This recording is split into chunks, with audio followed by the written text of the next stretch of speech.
Part 2. Aisle 17, still broken. I told myself I was done with that place. For good. After what happened in aisle 17, after seeing him, I quit the graveyard shift and left that Walmart job behind. I moved out of Kentucky for college and didn't think I'd ever come back. But life has a way of dragging you right back where you swore you'd never go.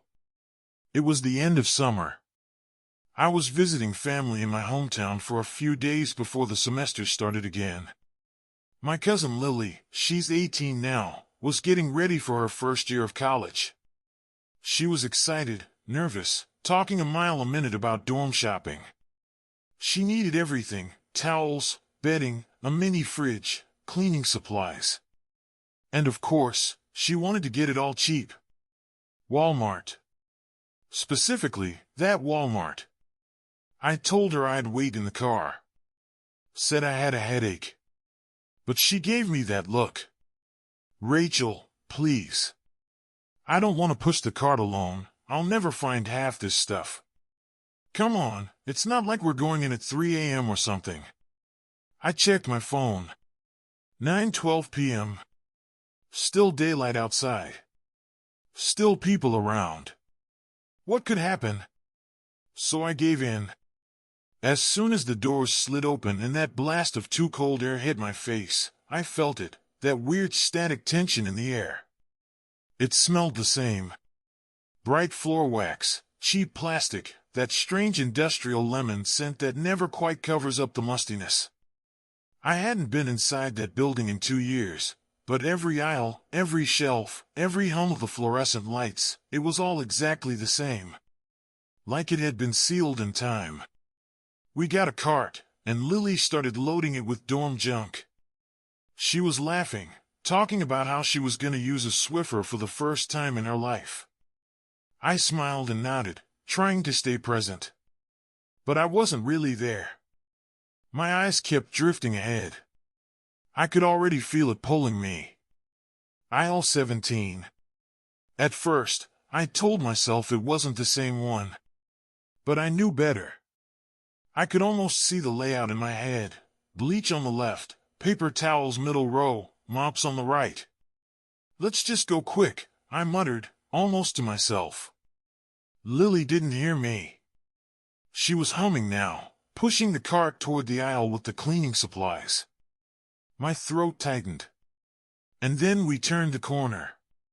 It was exactly the same.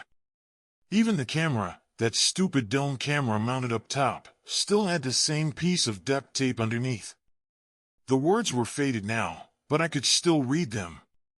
Repair pending. Management. 2 years. And they never fixed it. I tried to play it cool. I stayed near the edge of the aisle while Lily went ahead, tossing disinfectant wipes and air fresheners into the cart. And that's when I noticed the sound. A low hum. Barely there, like something mechanical. But it wasn't coming from the ceiling or the store's speakers. It was behind the shelves. I took a small step forward. My palms were sweating. I glanced left. There, through the tiny gap between the bleach bottles, I saw something. A shape. A shoulder. Someone was standing behind the shelf, motionless. Hey, do you need help? I called out. No answer. Then, in a blink, they were gone. I walked a few steps closer, heart racing. Lily? I called. She popped her head around the corner from the next aisle over. What? Did you see anyone just now? She frowned. No? Why? Never mind, I said. I forced a laugh. Thought I saw someone behind the shelf. Like an employee or something. She shrugged and went back to browsing. I looked up again at the broken camera. Still dark. Still blind. Still watching. That's when something scraped across the tile floor behind me. I turned sharply. There was a single mop leaning at the end of the aisle, against the display. It hadn't been there before. The mop slowly tipped over. Fell flat. No breeze. No one touched it. Lily screamed. Just a short, startled sound. I spun around. She had dropped a pack of sponges. Nothing else. Jesus, don't do that. I snapped. Sorry, she said. You're acting really jumpy. Are you okay? I nodded. Lied again. She grabbed the last few items and said she'd go check out. I told her I'd meet her at the front. I just needed to grab something. But that was a lie too. I turned and walked down aisle 17 again. Slowly. Deliberately. Every step echoing under the dead buzz of the lights. Something was pulling me. I passed the rows of bleach and stopped in the middle of the aisle. And then I saw it. Duct taped to the bottom shelf, right where I had found that clipboard 2 years ago, was a photograph. An old, faded Polaroid. I picked it up with shaking fingers. It showed the aisle.